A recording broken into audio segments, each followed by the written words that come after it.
Assalamualaikum warahmatullahi wabarakatuh. Perkenalkan, nama saya Bayu Suendri. Saya adalah peserta Latsar Kemendikbudristek tahun 2024. Saya terbagi ke dalam angkatan 14 dan terbagi lagi ke dalam kelompok 3. Hari ini saya akan coba menjelaskan implementasi dari bela negara di lingkungan kampus. Unsur bela negara yang pertama yaitu cinta tanah air. Teman-teman semuanya, bentuk wujud bela negara yang pertama yaitu cinta tanah air. Nah, cinta tanah air ini terbagi ke dalam beberapa indikator. Yang pertama, menjaga tanah dan perkarangan serta seluruh ruang wilayah Indonesia. Bentuk implementasi dari poin pertama dari cinta tanah air yaitu menjaga kebersihan di sekitar ataupun di lingkungan kampus.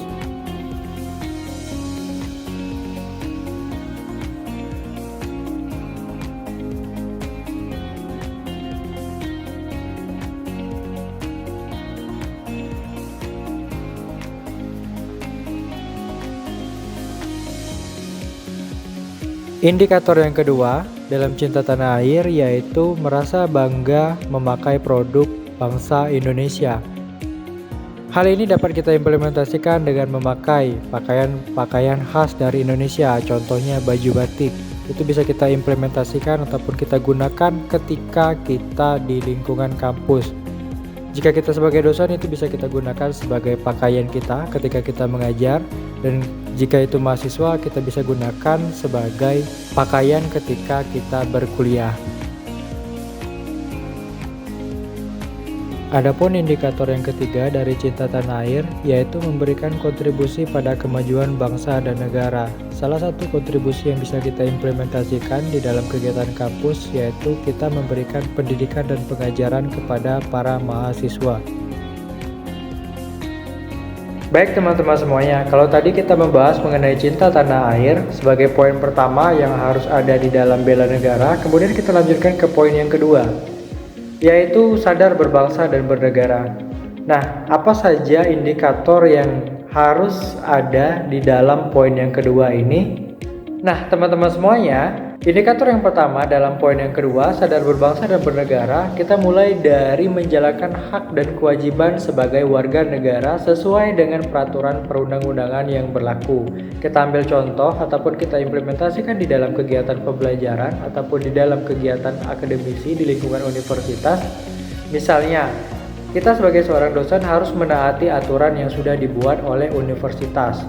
Contohnya, kita harus disiplin di dalam kegiatan pembelajaran. Misalnya, kita harus datang tepat waktu. Kemudian, jika dilihat dari mahasiswa, contoh nyatanya yaitu ketika mereka sudah membayar UKT, otomatis hak yang harus diberikan kepada mahasiswa dari kita sebagai seorang dosen yaitu kita memberikan ilmu pengetahuan, pendidikan, keterampilan yang layak kepada para mahasiswa, karena itu merupakan menjadi hak dari para mahasiswa.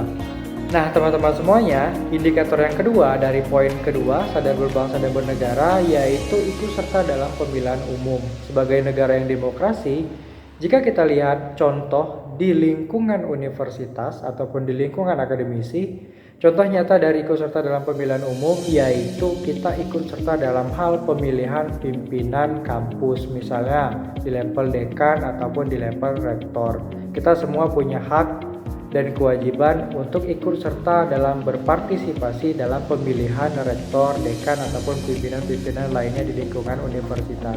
Nah, indikator yang ketiga teman-teman semuanya dari poin kedua, sadar berbangsa dan bernegara, yaitu berpartisipasi aktif dalam organisasi kemasyarakatan, profesi maupun politik. Jika kita ambil contoh di lingkungan universitas ataupun di lingkungan akademisi, kita sebagai seorang akademisi harus ikut serta dalam hal profesi kita, misalnya ikatan dosen ataupun ikatan insinyur ataupun ikatan-ikatan lainnya yang memang ada hubungannya dengan profesi kita. Poin yang ketiga yaitu setia kepada Pancasila sebagai ideologi negara. Indikator yang pertama yaitu mengamalkan nilai Pancasila dalam kehidupan sehari-hari.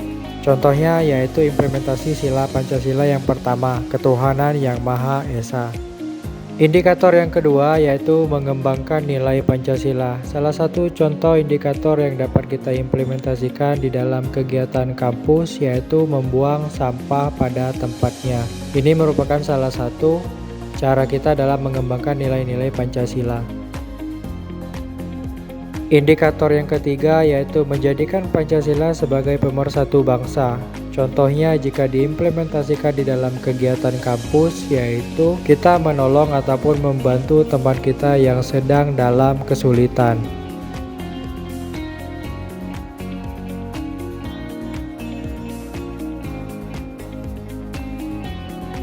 Poin yang keempat di dalam bela negara yaitu rela berkorban untuk bangsa dan negara. Indikator yang pertama di dalam poin yang keempat yaitu bersedia mengorbankan waktu, tenaga, pikirannya untuk kemajuan bangsa dan negara. Contohnya di sini kita sebagai seorang dosen. Kita sebagai seorang dosen harus memberikan inovasi pemikiran kita, gagasan kita untuk kemajuan bangsa kita ke depannya. Dalam hal ini kita dapat implementasikan di dalam kegiatan pembelajaran. Indikator yang kedua yaitu berpartisipasi aktif dalam pembangunan masyarakat, bangsa, dan juga negara. Nah, sebagai seorang dosen kita sudah kenal dengan yang namanya Tridharma Perguruan Tinggi. Salah satu unsur dari Tridharma yaitu pengabdian kepada masyarakat. Itu merupakan sebuah tanggung jawab kita dalam hal berpartisipasi aktif dalam pembangunan masyarakat, bangsa, dan juga negara. Nah, indikator yang ketiga yaitu kita harus yakin dan percaya bahwa pengorbanan untuk bangsa dan negara itu tidak sia-sia. Contohnya, jika dilihat dari sudut pandang akademisi, keberhasilan dari para mahasiswa kita, kesuksesan dari para mahasiswa kita, itu adalah salah satu contoh dari bahwa apa yang sudah kita berikan, apa yang sudah kita tanamkan pada mereka itu tidak sia-sia demi kemajuan bangsa ke depannya. Nah, teman-teman semuanya, poin yang kelima dari bela negara yaitu kemampuan awal dari bela negara. Nah, teman-teman semuanya, indikator yang pertama dari poin yang kelima yaitu senantiasa menjaga kesehatan. Nah, kita sebagai seorang dosen harus selalu mengingatkan, baik itu untuk diri kita sendiri dan juga mahasiswa ataupun orang lain. Misalnya, mengingatkan dalam hal banyak minum air putih setiap hari. Indikator yang kedua dari poin yang kelima yaitu gemar berolahraga. Kita sebagai seorang dosen di sini harus memberikan contoh yang baik. Misalnya memberikan budaya hidup sehat, misalnya rajin berolahraga. Indikator yang terakhir yaitu kita harus senantiasa bersyukur dan berdoa atas nikmat yang telah diberikan oleh Tuhan Yang Maha Esa.